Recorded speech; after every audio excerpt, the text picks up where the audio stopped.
Bueno, subing recebi el buque escuela ARC Gloria de nos porta ng marítimo. Ito momento ko impressionante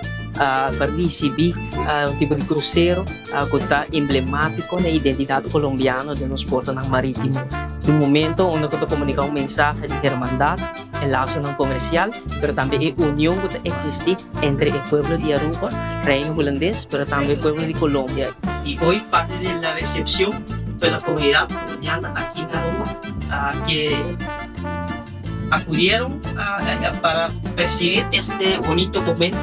y para nosotros también es un momento simbólico que refleja la hermandad que existe entre ambos pueblos, entre ambas comunidades, pero también los lazos que nos unen